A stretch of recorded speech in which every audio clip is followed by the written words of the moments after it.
Hello everyone, I am so excited to get started on day 2, but first I must say how awesome it has been, how you are all sharing your plans, what you've been doing with your puppies from yesterday.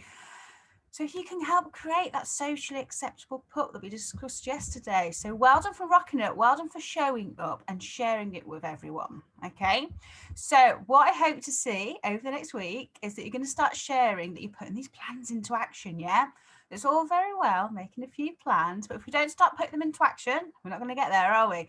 So I'd love to see and hear if you start to put any plans into action already, or if you do it over the week, yeah, still share it in the group for us. Use the hashtag social so we know it's from day 1. That would be absolutely super. And before we get started on day 2, so just as yesterday, why don't you share in the comments below where you are watching from? We'd love to see and hear where you are. And if you've got any questions throughout today's, put them down below. Any comments, put them in the comments. And yeah, any worries, like I said, what Michelle and you have created here is it's a really nice community. It's a really safe space. So if you've got those worries, just speak up. We're here to help you, yeah? We're all in this together, guys, completely. So before I do get started, if you're watching this on replay, hashtag replay, I would hate for anyone's questions to get completely missed. So let's get this screen shared. And we'll be off. Cool. So there we go. Super. So today, what we are going to be talking about is how to be proactive and prevent separation issues. I know this is another hot topic at the minute. A lot of us are spending a lot more time with our dogs at home at the moment, aren't we? So it is something that is coming up. My dog's very used to me being at home. What's going to happen when things change again? So we're going to start looking into this and how we can start building your puppy's confidence now. So when things change again, we're going to be set up for success. So I introduced myself yesterday. I'm just going to say a little bit about myself again. So I am Carrie. I'm the head trainer at Carrie's Canines and Friends, and I specialise in helping new parents with their new puppies. This is my pet. It's a little Eric, amazing. I'm also a published author and I'm a qualified dog trainer. So let's get started into day 2. So first of all, it is perfectly natural for your puppy to want to be close to you. I want you to put yourself a little bit into your puppy's shoes when you first brought them home. So your puppy was at your breeders. They were like, yeah, awesome, this is fun. I'm with my mum, I'm with my litter mates, we have a house. Oh, we have a garden as well. Then they get introduced to the garden. And they've probably done a vet visit or 2 as well while they've been with a breeder. Do they know anything else exists? At that point, they really don't, guys. Okay. So then what happens? They get moved at 8 weeks old and they come to live with you. So they're like, oh, okay, awesome. This is good. New house. And you've also got a garden as well. This is brilliant, but they don't know about anything else. And then what can happen? People decide where they want their puppy to sleep and then leave it there, turn all the lights off downstairs and go to bed, and the puppy cries. Okay. So I'm going to suggest you don't do this, guys. It's quite a big trauma as it is for your puppies already. So to then leave them on their own in the dark and then just hope they'll deal with it and hope they'll cope with it isn't very proactive. So what can we do? What can we do? So with your puppies, you always need to go at their pace. This is with your older dogs as well, guys. So you always need to go at your puppy's pace. With separation, you don't want to be pushing them away from you. It's more of the choice of them choosing to go away from you on their own. Okay, so building that confidence, so they're absolutely happy doing that.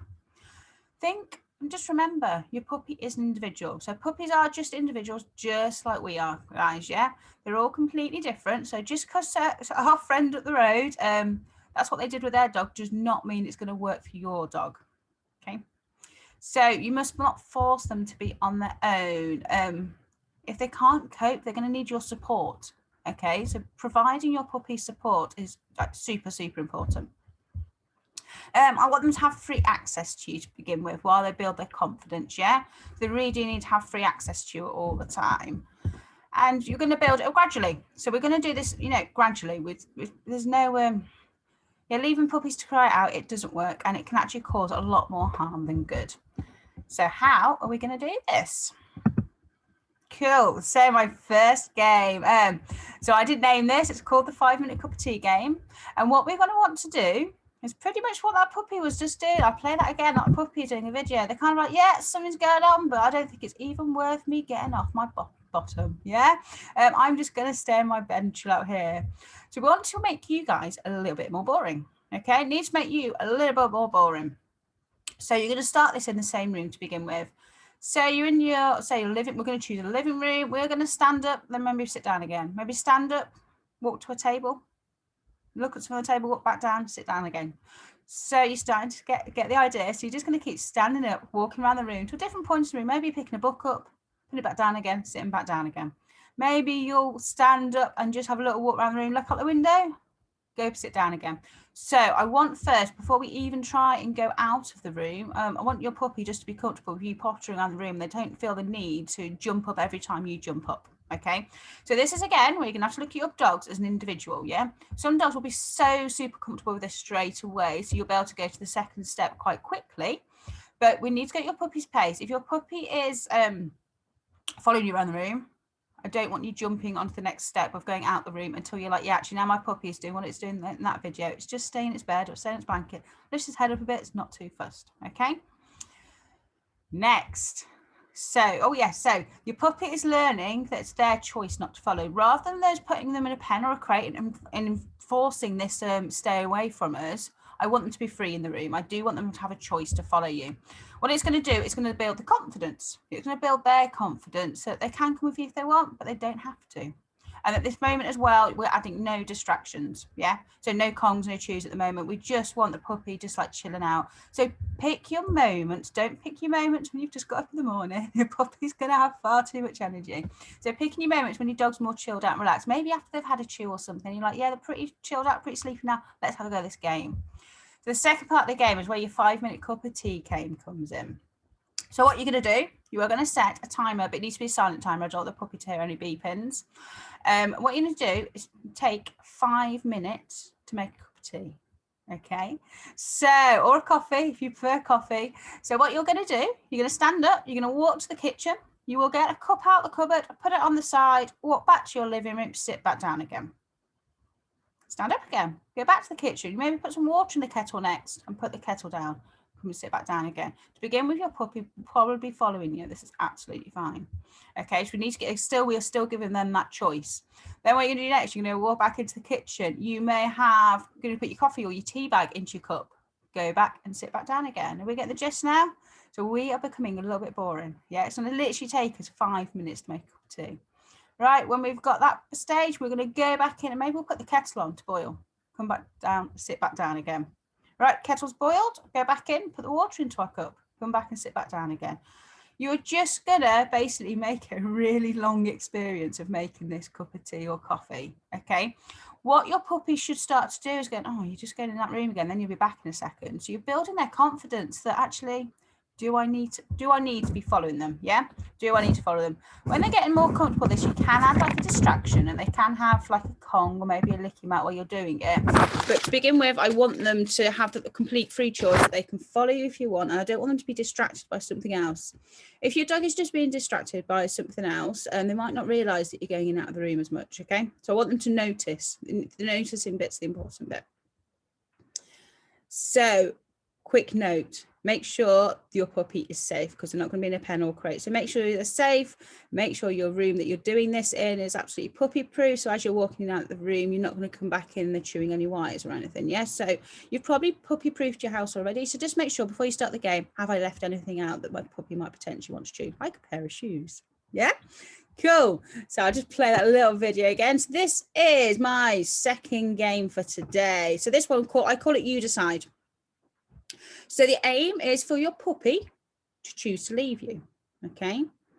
So the aim is for your puppy to choose to leave you. So how we are going to do this, we are going to use something like a Kong, a licky mat, a puzzle toy. So it needs to be something your puppy can't move, yeah? So with a Kong, I'd maybe stick a piece of rope through it and tie it to something, whether it's tied to the pen, if you're doing it in the living room, or you can tie it to maybe something in your kitchen.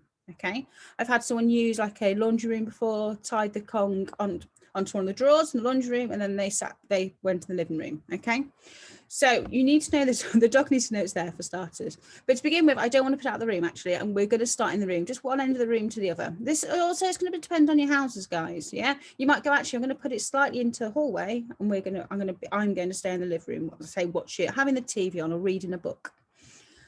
Again, it needs to be something, and somehow we need to make sure it's tied to something. So a Kong, I'd put something like a piece of rope for it, so you could tie something for the licky mat, so the licky mat couldn't be brought through.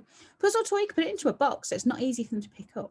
So it doesn't need to be a new game. I don't want anything that's new that they can't do, or anything that's too difficult. If it's too difficult for your dog, it's like, I can't bother. It's too hard. Too hard. I don't know how to do this game. It's too hard. I'm not going to bother. Yeah. So you want to be something easy, something they know. Okay. So I'd put it across to you, depending on your houses. Yeah. If you've got a decent reasonably big living room, put it from one side of the room to the other. You might we'll start off just in the hallway. I think my dog will be all right with that one. And then what you're going to do is gradually increase distance away. My aim is really for the Kong. So we're going to use a Kong as an example. Kong on a rope to be in a different room to the room that you're in. So what your puppy keeps choosing to do is go to the other room to eat the Kong, and what they'll do is have a little bit maybe and come back. Then they'll be like, right, I've remembered that Kong's still in there. I'm going to go back and eat some more. And then they'll do like some ping ponging. The aim is you put it up in the kitchen, you walk down, sit down in the living room, your puppy's happy to stay there. They don't follow you through. So again, this has all got to be choice. Yeah. I want to make sure your puppies have the choice to follow if they want to. So what this one is doing is making them choose to leave you rather than you leaving them, is the aim of this one. I want them to go, actually, I'm going to go in this room and eat that really tasty thing that you've left out for me. Hey, this is all making sense, guys. So that's 2 of the games already. Just honestly, down in the comments below, just pop any questions or anything. If I'm going too fast, tell me to slow down a little bit. It's not a problem. So that is game 2.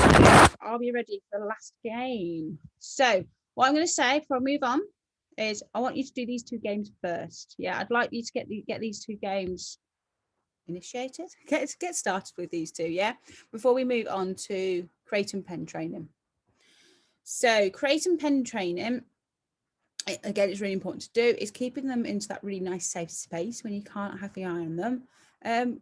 We need to keep our eye, when your puppies aren't in sometimes, we do need to keep an eye on them all the time when they're super young, when they first come home. Yeah, we don't want to cause any mischief. We don't want them chewing anything they shouldn't be chewing. And we also we'll be working on toilet training.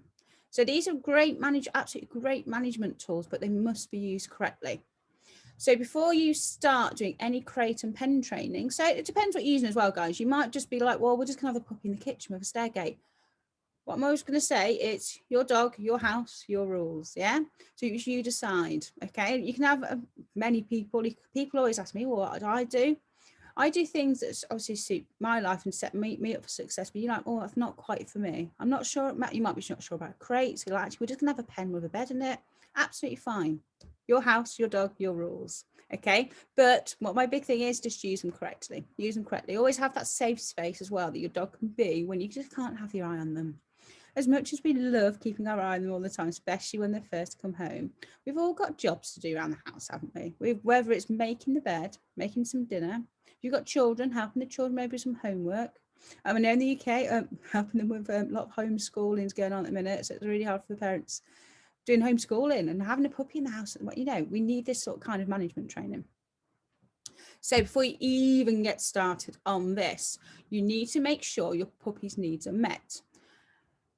Again, we don't want a puppy that's wide awake, that's not long got up. We're not going to do this in the morning when they've just got out of bed, yeah? We want to make sure they've toileted. Have they recently eaten? If they've eaten, they've toileted again, yeah? Have they had some sort of mental stimulation, a bit of play with you, and you've brought them back down so their arousal's further down to get started on this? You don't want to try and do this game when you've just had a real good game of Tuggy, yeah? Your dog's arousal is going to be up here. Yeah, we need to start this sort of game when the dog's a little bit chilled out, a little bit sleepy anyway, yeah? Nice and relaxed. We don't want loads of high energy for this. So to start with, you want to get them used to the crate. So this is going to be you sat next to the crate. What you can do is use some of their food. So when I say treats, I don't always necessarily mean treats. Treats, when I say treats, means actually just use some of their breakfast. With puppies, use some of their breakfast, use some of the dinner. Make use of the food you're already feeding them, rather than Giving them loads more food, yeah. If you are using treats because you can't use, depending on what you're feeding, if you can't, you need to use treats because you can't use a normal dinner, just make sure you're decreasing how much like food they're having at either their, you know, up the meal through the day, so reduce it a little bit. So you're going to sit next to the crate, and what I'm going to get you to do is literally throwing bits of food around the crate, you know, around the outside to begin with. So throwing it across the doorway of the crate, going that way next to the crate. So making it really fun and exciting, making it really fun and getting them chasing the piece of food. Yeah. When they're happy going around the crate, they're like, this is awesome. Then you can get them used to going in the crate. So maybe chuck one, and every couple chuck one into the crate, only just inside the door to begin with. Again, doing all this gradually. So chuck it slightly into the crate, and then when they turn around, look at you, chuck one out the crate, and then they look at you again. They're like, actually, you're getting good with this. Let's chuck another one straight back into the crate. So don't try right at the back to begin with. Get them happy going over that threshold of the doorway. Okay, when they're happy doing that, let's see if we can put the treat further back. So put the treat further back. Yeah, they're happy with that. So they have to do that a couple of times. Again, get your puppy's pace when you're like, yeah, they're actually quite happy about this situation going in and out. Next time they go in, you chuck the treat further back, and as they turn round, what you're going to do is show you got another treat. Just give them another couple of treats for being in there. You can give them to the mouth. I would usually put them on the floor of the crate, so making this crate like really valuable. And then maybe chuck another one out again. So yeah, you come back out again. So what that's starting to do is build a little bit of duration and making that crate an awesome place.